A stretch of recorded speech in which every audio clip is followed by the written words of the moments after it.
Hello friends, எல்லோரும் எப்படி இருக்கிறீங்க? இன்றைக்கி நம்ம ஒரு சிம்பிளான வாழைத்தண்டு கூட்டு எப்படி செய்கிறதுன்னு பார்க்கலாம். வாழைத்தண்டு நம்ம ரெகுலராக யூஸ் பண்ணணும். உடம்புக்கு ரொம்ப நல்லது அந்த ஃபைபர்ஸு. அது எப்படி செய்யலான்னு பார்க்கலாம் வாங்க. இந்த மாதிரி ஒரு கடாய் எடுத்துக்கிறேன். அதில்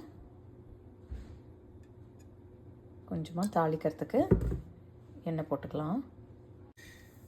எண்ணெய் கொஞ்சம் சூடானதும் கடுகு, ஜீரகம், காஞ்ச மிளகா, கடலைப்பருப்பு இதெல்லாமே சேர்த்துக்கலாம். நல்லா பொரிஞ்சு வரட்டும். கடுகு நல்லா பொரிஞ்சிருச்சு. இப்போது கருவேப்பிலை, வெங்காயம் சேர்த்து போட்டுக்கோங்க.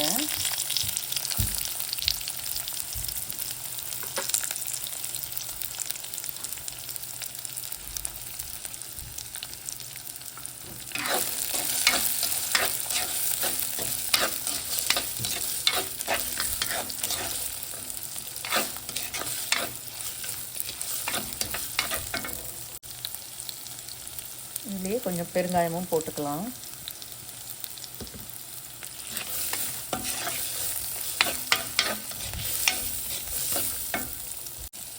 வெங்காயம் நல்லா கொஞ்சம் வதங்கின அப்புறம் நறுக்கி வச்சிருக்கிற வாழைத்தண்டு போட்டுடலாம்.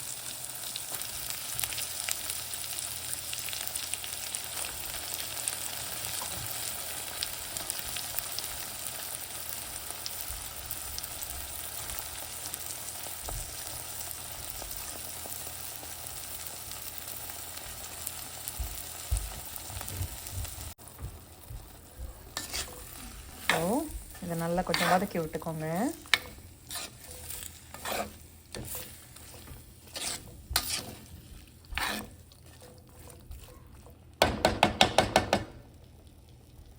இந்த வாழைத்தண்டு கொஞ்சம் வதங்கணும்.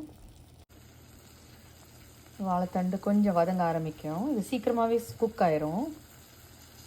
எலசாக எடுத்திங்கன்னா சீக்கிரமாக குக் ஆகிடும். இதில் ஒரு 1/2 டீஸ்பூன் மஞ்சள் பொடி,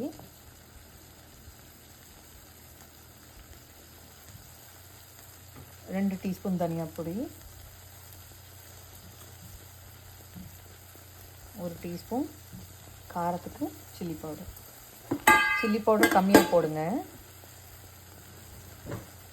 சில்லி பவுடர் கம்மியாக போட்டால் தான் நம்மளுக்கு சரியாக இருக்கும். ஏன்னா நம்ம கடைசியில் மிளகு வேறு போடுவோம். இதை நல்லா கலரி விட்டுக்கோங்க. இது வாழைத்தண்டோடு சேர்ந்து மிக்ஸ் ஆகணும். பச்சை வாசனை போகிற வரைக்கும் நல்லா வதக்கி விட்டுக்கோங்க.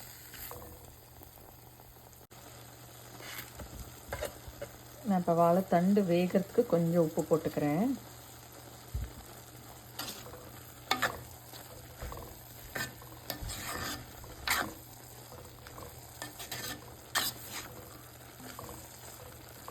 வாழைத்தண்டே கொஞ்சம் தண்ணி விட்டுக்கும். இது கொஞ்சம் வேகட்டும். இதுக்கப்புறமா நம்ம தக்காளி போட்டுக்கலாம்.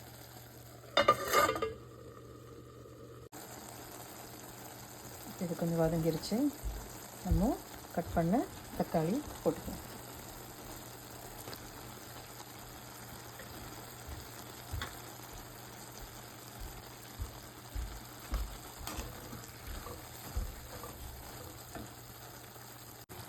நம்ம போட்ட தக்காளி நல்லா வதங்கிருச்சு.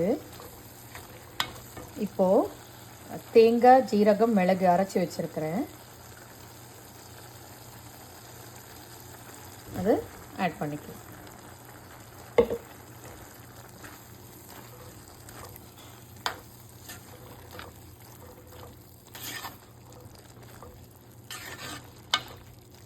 இது கொஞ்சம் ஒரு கொதி வரட்டும்.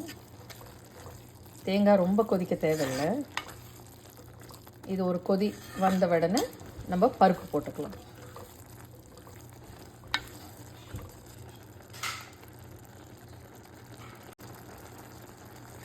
இது நல்ல கொதி வந்துருச்சு. இப்போது நான் துவரம்பருப்பும் கடலைப்பருப்பும் சரிபாதியாக 1/2 கப்பு போட்டு வேக வச்சுருக்கிறேன். அதை இதில் ஆட் பண்ணிக்கலாம்.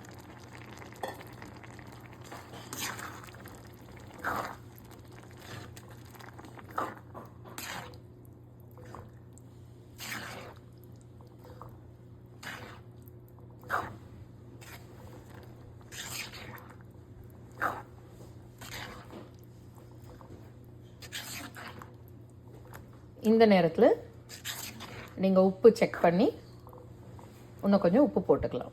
நம்ம ஆல்ரெடி உப்பு போட்டிருக்கிறோம், வாழைத்தண்டுக்கு ஏற்ற உப்பு போட்டிருக்கிறோம். இப்போ இன்னும் கொஞ்சம் உப்பு பார்த்துட்டு போட்டுக்கலாம். இப்போ இது நல்ல கொதி வந்துருச்சு. இப்போது நிறைய கொத்தமல்லி சேர்த்துக்கலாம்.